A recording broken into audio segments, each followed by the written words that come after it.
നാട്ടിൽ 100 ഭാഷ എന്നത് മലയാളിക്കൊരു പഴമൊഴിയാണ്. മലയാള ഭാഷയ്ക്ക് ഓരോ നാട്ടിലും ഓരോ ശൈലികളാണെന്നാണ് ഈ പ്രയോഗത്തിലൂടെ അർത്ഥമാക്കുന്നത്. ഒരു പക്ഷേ ഓണത്തിനും ചേരും ഈ ഒരു പഴമൊഴി.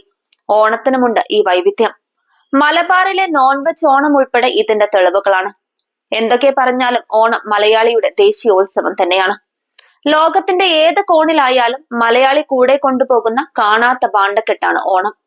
അത് ചിങ്ങമാസത്തിൽ തുറക്കും, പിന്നെ ആഘോഷമായി. അതാണ് അനുഭവം. ഏത് പ്രതിസന്ധികൾക്കിടയിലും ഏറെ തിളക്കമുള്ള ഒന്ന്. അറിഞ്ഞും അറിയാതെയും ജാതിയും മതവും ഒപ്പം കൂടിയിട്ടുണ്ടെങ്കിലും ഓണം വന്നാൽ മലയാളികൾ എല്ലാ അതിരുകളും മായ്ക്കും. മഹാബലി എന്ന രാജാവിന്റെ ഭരണകാലം ആയിരത്താണ്ടുകൾക്കപ്പുറത്തു നിന്ന് ഒരോർമ്മയുടെ തെളിച്ചം. മാവേലി നാടു വാണിടും കാലം മനുഷ്യരെല്ലാരും ഒന്നുപോലെ. ഈ വരികളിലൂടെയാണ് പണ്ഡിതനിലും പാമരനിലും ഓണം കയറിക്കൂടിയത്. ഐശ്വര്യപൂർണമായ ഭരണത്തിൽ അസൂയ പൂണ്ട് ദേവന്മാർക്ക് വേണ്ടി വാമനൻ മഹാബലിയെ പാതാളത്തിലേക്ക് ചവിട്ടി താഴ്ത്തിയതും തന്റെ പ്രജകളെ സന്ദർശിക്കാൻ മഹാബലി ആണ്ടിലൊരിക്കലെത്തുന്നതും മലയാളി തലമുറകളിൽ നിന്നും തലമുറകളിലേക്ക് പകർന്ന കഥയാണ്. ആ പതിവ് നാം ഇപ്പോഴും തെറ്റിക്കുന്നില്ല. കാലവും ജീവിത രീതികളും ഏറെ മാറിയിട്ടുണ്ടെങ്കിലും ഓണസങ്കല്പം ഇന്നും ഓണായി തന്നെ നിലകൊള്ളുന്നു. എല്ലാ ആഘോഷത്തിന്റെയും പിന്നിൽ പറയാൻ ഏറെ കഥകളുണ്ട്. ഓണത്തിന് പിന്നിലും അനേകം കഥകൾ. കഥയറിഞ്ഞാലും ഇല്ലെങ്കിലും ഓണം ഓർമ്മകളിലേക്ക് ഉണർത്തും. ഓണത്തെക്കുറിച്ച് പല ഐതിഹ്യങ്ങളും ചരിത്രരേഖകളും നിലവിലുണ്ടെങ്കിലും ഓണം ആത്യന്തികമായി ഒരു വിളവെടുപ്പ് ഉത്സവമാണ്. ചിങ്ങമാസത്തിലെ അത്തം നാൾ മുതൽ തുടങ്ങുന്ന ഓണാഘോഷം തിരുവോണം നാളിൽ ആഘോഷിക്കുകയും ചതയം നാൾ വരെ നീണ്ടു നിൽക്കുകയും ചെയ്യുന്നു.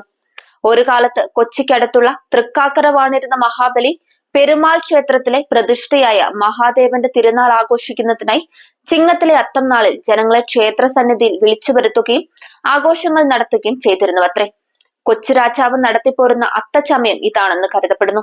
ഈ ഉത്സവാഘോഷമാണ് പിന്നീട് തിരുവോണമായി ആഘോഷിച്ചു തുടങ്ങിയത്. തൃക്കാക്കരയാണ് ഓണത്തപ്പന്റെ ആസ്ഥാനം. അവിടെയാണ് ആദ്യമായി ഓണാഘോഷം നടത്തിയതെന്നും ഐതിഹ്യങ്ങൾ പറയുന്നു. കർക്കിടകത്തിലെ ഇരുണ്ട കാലം കഴിഞ്ഞ് മാനം തെളിയുന്ന ചിങ്ങമാസത്തിലാണ് വിദേശ കപ്പലുകൾ പണ്ട് സുഗന്ധദ്രവ്യ വ്യാപാരത്തിനായി കേരളത്തിൽ കൂടുതലായി എത്തിയത്. മഴ മാറി വാണിജ്യം പുനരാരംഭിക്കുന്നത് ശ്രാവണ മാസത്തിലെ തിരുവോണ നാളിലാണ്. ദൂരെ നങ്കൂരമിട്ട് കിടന്നിരുന്ന കപ്പലുകൾ അന്നാണ് തുറമുഖത്തെത്തിയിരുന്നത്. അങ്ങനെ സ്വർണ്ണ നാണയം കൊണ്ടുവന്നിരുന്ന ഈ മാസത്തെ പൊന്നിൻ ചിങ്ങമാസമെന്നും ഓണത്തെ പൊന്നോണം എന്നും വിളിക്കാൻ കാരണമായി എന്നും പറയപ്പെടുന്നു. അത്തം നാൾ മുതൽ തിരുവോണം വരെ പൂക്കളമിട്ട് ഊഞ്ഞാലിലാടി തിരുവോണ നാൾ മാവേലിയെ നടുമുറ്റത്ത് കുടിയിരുത്തി പിന്നെ ഓണക്കളികളും ഓണക്കോടിയും പിന്നെ വിഭവ സമൃദ്ധമായ സദ്യയുമൊക്കെയായി ചതയം നാൾ മാവേലിയെ എടുത്തു മാറ്റുന്നത് വരെ ഓണം തിമിർക്കുകയായിരുന്നു. കാണം വിറ്റും ഓണമുണ്ണണം എന്ന ചൊല്ല് പോലും വന്നത് ഈ സാഹചര്യത്തിലാവാം. അത്തം തൊട്ട് തിരുവോണം വരെ 10 ദിവസത്തെ ഓണമെന്ന് ഉത്രാടം തിരുവോണം എന്നീ ദിവസങ്ങളിലായി ചുരുങ്ങിയിരിക്കുന്നു. അത്തം മുതൽ തിരുവോണം വരെയുള്ള 10 ദിവസങ്ങളിൽ കുട്ടികൾ സൂര്യോദയത്തിന് മുമ്പ് പൂക്കോടിയുമായി പൂന്നുള്ളാൻ പോകുമായിരുന്നു. പാടത്തും പറമ്പിലുമെല്ലാം ചെടികൾ പൂത്തു നിൽക്കും. തുമ്പപ്പൂവും അരിപ്പൂവും കാക്കപ്പൂവും അങ്ങനെ 100,000 പൂക്കൾ പറിച്ച് കുട്ടികൾ വീട്ടിലെത്തി പൂക്കളം ഒരുക്കുന്നു. അന്ന് ഓണക്കാലം ഒരു വസന്തകാലം തന്നെയായിരുന്നു. ഇന്ന് വിപണിയുടെ ആഘോഷമായി. ഓണത്തിന് അങ്ങാടിയിൽ പോയി പൂക്കൾ വാങ്ങി പൂക്കളം തീർക്കുന്നതിലേക്ക് മാറി. ഭക്ഷണ സമൃദ്ധിയാണ് ഓണത്തിന്റെ മറ്റൊരു സവിശേഷത. കുടുംബാംഗങ്ങളെല്ലാം ഒത്തുചേർന്ന് വിഭവ സമൃദ്ധമായി സദ്യ ഉണ്ടാക്കി കഴിക്കുന്നു എന്നതാണ്. അരിയിടിക്കലും വറുക്കലും കായ വറുക്കലും അടയുണ്ടാക്കലും അച്ചാറിടിയിലും ഒക്കെയായി ഒരു മാസം മുമ്പേ ഒരുക്കങ്ങൾ തുടങ്ങും. ഓണം എന്ന് കേട്ടാൽ തന്നെ ഉപ്പേരിയുടെയും പപ്പടത്തിന്റെയും പായസത്തിന്റെയും മാധുര്യമാണ് ഓർമ്മയിൽ നിറയുക.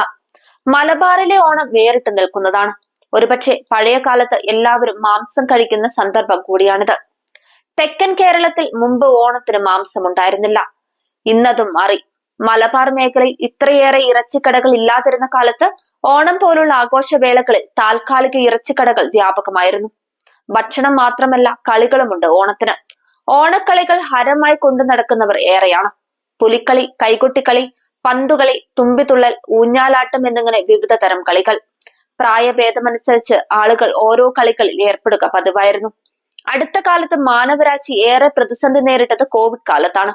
മലയാളിക്ക് കോവിഡിനൊപ്പം പെരുമഴക്കാലവും കൂടിയായതോടെ ഓണത്തിന്റെ മഴവിൽ വർണ്ണങ്ങൾ കുറഞ്ഞു. എന്നാൽ ആ പ്രതിസന്ധി കാലവും ഓർമ്മയാക്കി മലയാളിയുടെ ഓണയാത്ര തുടരുകയാണ്. പ്രകൃതി പാടെ മാറി. ഓണവെയിലും ഓണനിലാവും ഓണത്തുമ്പിയും വെറും സങ്കല്പം മാത്രം. ചുരുക്കത്തിൽ കാലം വല്ലാതെ മാറി. പക്ഷെ ചിങ്ങം പിറന്നാൽ മലയാളി ഓണത്തെ ഓർക്കാതെ എങ്ങനെ മുന്നോട്ട് പോകും? ഇനി അങ്ങാൻ മറന്നു പോയേക്കുമെന്ന് ഭയന്നാവാം വിപണിയിൽ ഓണത്തിന്റെ ആർപ്പ് വിളികൾ മുഴങ്ങുന്നത്. അത് കേട്ട് നമുക്ക് വെറുതെ ഇരിക്കാൻ കഴിയില്ല. ലോകത്തിന്റെ ഏത് കോണിലായാലും മലയാളി ഓണമുണ്ടിരിക്കും. കേട്ട കഥകളെല്ലാം സങ്കല്പങ്ങളാകാം, പക്ഷെ ഓണം ഇങ്ങനെ ചേർത്ത് പിടിക്കുമ്പോൾ ചിങ്ങച്ചിരി ചിരിക്കാതിരിക്കുന്നതെങ്ങനെ?